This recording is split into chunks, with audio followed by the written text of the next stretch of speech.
प्रादेशिक समाचार के साथ मैं मुग्धा तिवारी। पहले मुख्य समाचार। राज्य में पिछले 24 घंटे में 480 नए कोरोना संक्रमित मरीज मिले। कुल मरीजों की संख्या बढ़कर हुई 22,672। कोरोना संक्रमण को रोकने के लिए 18 अगस्त को राज्य में विशेष अभियान चलाया जाएगा। पश्चिमी सिंहभूम जिले के गुदड़ी थाना क्षेत्र से प्रतिबंधित संगठन पीएलएफआई के 4 सदस्यों को पुलिस ने किया गिरफ्तार।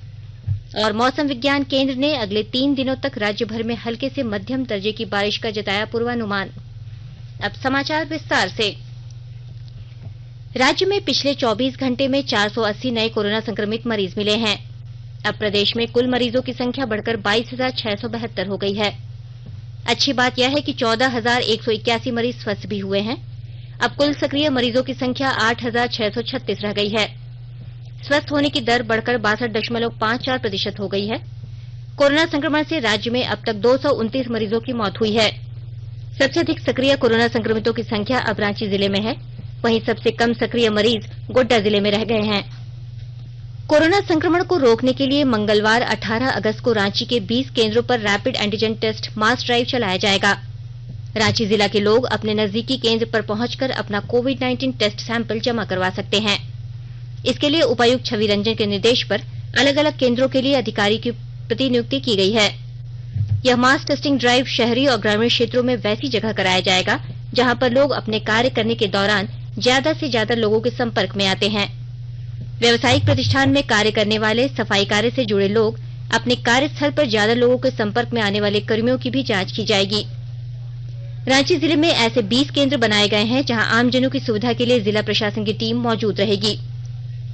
CMPDI, high court, red cross Morhabadi, Hotwar jail, Marwari Bhawan, Sainik market, ware house, काके सामुदायिक स्वास्थ्य केंद्र के पास, प्रखंड कार्यालय रातू, प्रखंड कार्यालय नगड़ी, प्रखंड कार्यालय नामकुम, सामुदायिक स्वास्थ्य केंद्र सिल्ली, सामुदायिक स्वास्थ्य केंद्र अनगड़ा, सामुदायिक स्वास्थ्य केंद्र पिस्का और मांझी, सोसई आश्रम मांडर, मिडिल स्कूल बॉयज बेड़ो, वीर बुधु भगत इंटर कॉलेज रघुनाथपुर चान्हो, अनुमंडल अस्पताल बुंडू, निलय कॉलेज ठाकुरगांव, सामुदायिक स्वास्थ्य केंद्र तमाड़ और सामुदायिक स्वास्थ्य केंद्र सोनाहातू। प्रधानमंत्री नरेंद्र मोदी ने राष्ट्रीय डिजिटल स्वास्थ्य मिशन का शुभारंभ किया है। इसके अंतर्गत प्रत्येक नागरिक को आधार की तरह स्वास्थ्य पहचान पत्र दिया जाएगा, जिसमें उसकी स्वास्थ्य स्थिति, उपचार और परीक्षण से संबंधित जानकारी होगी। कल 74वें स्वतंत्रता दिवस पर लाल किले की प्राचीर से राष्ट्र को संबोधित करते हुए प्रधानमंत्री ने कहा कि पूरी तरह प्रौद्योगिकी आधारित इस पहल से देश में स्वास्थ्य क्षेत्र में क्रांतिकारी बदलाव आएगा। प्रधानमंत्री नरेंद्र मोदी 30 अगस्त को आकाशवाणी पर मन की बात कार्यक्रम में देश विदेश के लोगों के साथ अपने विचार साझा करेंगे।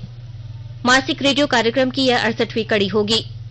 श्री मोदी ने लोगों को आगामी मन की बात कार्यक्रम में अपने विचार साझा करने के लिए आमंत्रित किया है। लोग 1800-117800 पर अपने विचार रिकॉर्ड करा सकते हैं और नमो ऐप ओपन फोरम या माई गॉव पर भी अपने विचार लिख सकते हैं। इसके साथ ही लोग 1922 पर मिस्ड कॉल दे सकते हैं तथा एसएमएस पर प्राप्त लिंक के जरिए भी सीधे अपने सुझाव दे सकते हैं। राष्ट्र आज पूर्व प्रधानमंत्री अटल बिहारी वाजपेयी की दूसरी पुण्यतिथि पर उन्हें श्रद्धांजलि दे रहा है। राष्ट्रपति रामनाथ कोविंद, उपराष्ट्रपति एम वेंकैया नायडू, प्रधानमंत्री नरेंद्र मोदी और रक्षा मंत्री राजनाथ सिंह सहित अनेक वरिष्ठ नेताओं ने नई दिल्ली स्थित पूर्व प्रधानमंत्री अटल बिहारी वाजपेयी की समाधि सदैव अटल पर जाकर उन्हें श्रद्धांजलि दी। भारतीय रेल ने गरीब कल्याण रोजगार अभियान के तहत झारखंड समेत 6 राज्यों में 5,50,000 से ज्यादा मानव दिवसों के रोजगार का सृजन किया है। यह राज्य झारखंड, बिहार, मध्य प्रदेश, ओडिशा, राजस्थान और उत्तर प्रदेश हैं। रेल मंत्री पीयूष गोयल इन परियोजनाओं को प्रवासी मजदूरों के लिए रोजगार के अवसरों की प्रगति की निगरानी करते हैं। इन राज्यों में 2,988 करोड़ रुपए की लगभग 165 रेल बुनियादी ढांचा परियोजनाएं चल रही हैं। प्रधानमंत्री नरेंद्र मोदी ने कोविड-19 के प्रभाव से अपने गांवों को लौटने वाले प्रवासी मजदूरों को आजीविका उपलब्ध कराने और उन्हें सशक्त करने के लिए गरीब कल्याण रोजगार अभियान शुरू किया है। इस अभियान के तहत ग्रामीण क्षेत्रों में 50,000 करोड़ रुपए बुनियादी ढांचा तैयार करने में खर्च किए जाएंगे। स्वास्थ्य और परिवार कल्याण मंत्रालय ने लोगों को सलाह दी है कि वे नोवल कोरोना वायरस से अपने को सुरक्षित रखने के लिए सभी बुनियादी एहतियाती उपायों का पालन करें और सामाजिक दूरी बनाए रखें। एक रिपोर्ट। सरकार ने कहा है कि आवश्यक वस्तुओं की पर्याप्त आपूर्ति जारी है और लोगों को चिंता करने की कोई जरूरत नहीं है। लोगों को सलाह दी जाती है कि वे आवश्यक वस्तुओं और चिकित्सा सामानों की खरीदारी करते समय धैर्य रखें और शांत रहें। आवश्यक वस्तुओं को खरीदने के लिए बार बार बाहर निकलने से बचें। साथ ही लोगों से हाथ मिलाने और गले लगने से भी बचना चाहिए। बाजार, मेडिकल स्टोर और अस्पतालों में लोग कम से कम 1 मीटर की दूरी बनाए रखें। घर पर गैर जरूरी सामाजिक समारोह से बचा जाना चाहिए और घर पर मेहमानों को नहीं बुलाना चाहिए। लोगों को अपनी आंख, नाक और मुंह छूने से बचना चाहिए और लगातार हाथ साफ करते रहना चाहिए। हाथ को दोनों तरफ से कम 20 सेकंड तक रगड़कर धोना चाहिए। यदि कोई व्यक्ति खांसी या बुखार से पीड़ित है तो वह दूसरों के संपर्क में आने से बचे और डॉक्टर से तुरंत परामर्श ले। स्वास्थ्य मंत्रालय ने कोरोना वायरस के बारे में जानकारी के लिए एक टोल फ्री नंबर 1075 जारी किया है। इधर राज्य सरकार की ओर से भी कई दिशा निर्देश जारी किए गए हैं। इस सिलसिले में सरकार ने हेल्पलाइन नंबर 181 जारी किया है।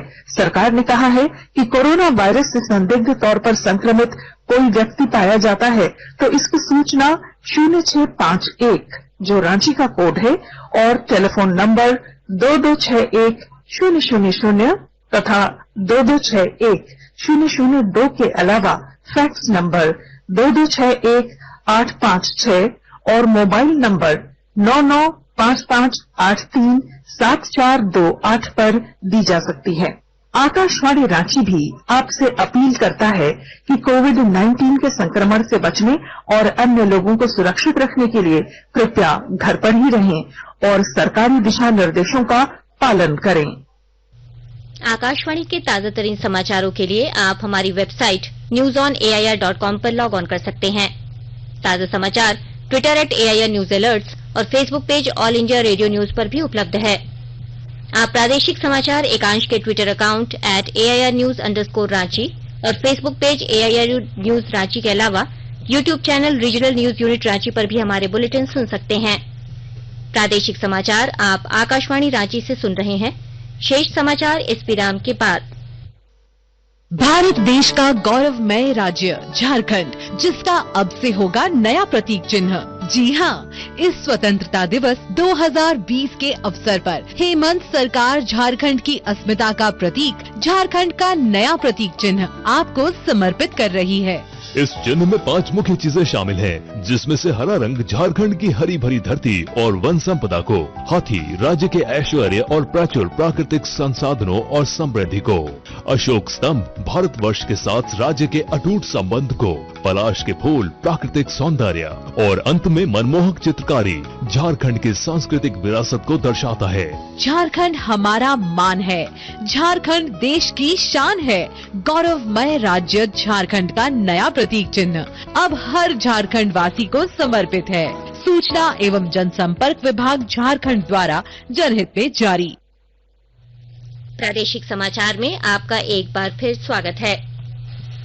पश्चिमी सिंहभूम जिले के नक्सल प्रभावित गुदड़ी थाना क्षेत्र के लोढ़ाई से प्रतिबंधित संगठन PLFI के 4 सदस्यों को पुलिस ने गिरफ्तार किया है। पश्चिमी सिंहभूम जिला पुलिस और CRPF 60 बटालियन ने संयुक्त रूप से ऑपरेशन चलाकर 4 उग्रवादियों को गिरफ्तार किया। इनके पास से 2 पिस्तौल, 2 मैगजीन, 2 बाइक, 4 मोबाइल और पोस्टर बरामद किए गए हैं। पुलिस अधीक्षक इंद्रजीत मेहता ने बताया कि ये चारों पूर्व में गुदड़ी, गोइलकेरा और सोनुआ थाना क्षेत्र में हत्या, पुलिस के साथ मुठभेड़, रंगदारी वसूली और फायरिंग के मामले में भी शामिल रहे हैं। सूक्ष्म, लघु और मध्यम उद्यम मंत्री नितिन गडकरी ने कहा है कि छोटे उद्यम देश के विकास में महत्वपूर्ण भूमिका अदा करते हैं। आज नई दिल्ली में स्वावलंबन ई-समिट 2020 को वीडियो कॉन्फ्रेंस के माध्यम से संबोधित करते हुए उन्होंने कहा कि सूक्ष्म, लघु और मध्यम सेक्टर में अब तक 11 करोड़ रोजगार सृजित किए जा चुके हैं।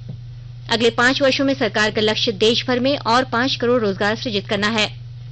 श्री गडकरी ने कहा कि देश का 48% निर्यात इसी सेक्टर से होता है और सरकार इसे 60% तक ले जाना चाहती है। भारत तिब्बत सीमा पुलिस ITBP ने अपनी सभी सीमा चौकियों पर फिट इंडिया फ्रीडम दौड़ का आयोजन किया है। इसका उद्देश्य फिट इंडिया के प्रति लोगों को जागरूक बनाना है। इस अभियान के तहत ITBP के जवान और अधिकारी 10 किलोमीटर पैदल यात्रा करेंगे। यह अभियान स्वतंत्रता दिवस के अवसर पर कल 15 अगस्त को शुरू किया गया। खेल मंत्रालय द्वारा आयोजित इस अभियान का समापन 2 अक्टूबर को गांधी जयंती के दिन होगा। नागरिकों के सहयोग से आईटीबीपी ने अगस्त और सितंबर महीने में इसका आयोजन सभी जगह करने की योजना बनाई है। अभियान के दौरान सुरक्षित दूरी के नियमों का पालन करते हुए कई रैलियां और सार्वजनिक कार्यक्रम भी आयोजित किए जाएंगे। हजारीबाग जिले की अनुमंडल पदाधिकारी मेघा भारद्वाज आज सड़क दुर्घटना में घायल हो गयी। हजारीबाग से रांची जाने के दौरान चरही थाना क्षेत्र के NH 33 पर उनकी गाड़ी अनियंत्रित होकर पलट गयी। प्राथमिक उपचार के लिए उन्हें मांडू अस्पताल पहुंचाया गया, जहां से उन्हें रांची के रिम्स रेफर कर दिया गया। इस हादसे में उनके सिर पर चोट लगी है। एसडीओ के अलावा गाड़ी में उनका बॉडीगार्ड और ड्राइवर सवार थे, जिन्हें हल्की चोटें आई हैं। चतरा जिले में पुलिस ने गुप्त सूचना के आधार पर शहर के किशुनपुर और पंसलवा इलाके में छापामारी अभियान चलाकर भारी मात्रा में गांजा और अन्य सामान बरामद किया है। अनुमंडल पुलिस पदाधिकारी वरुण रजक ने आज बताया कि एक टीम का गठन कर छापेमारी अभियान चलाया गया।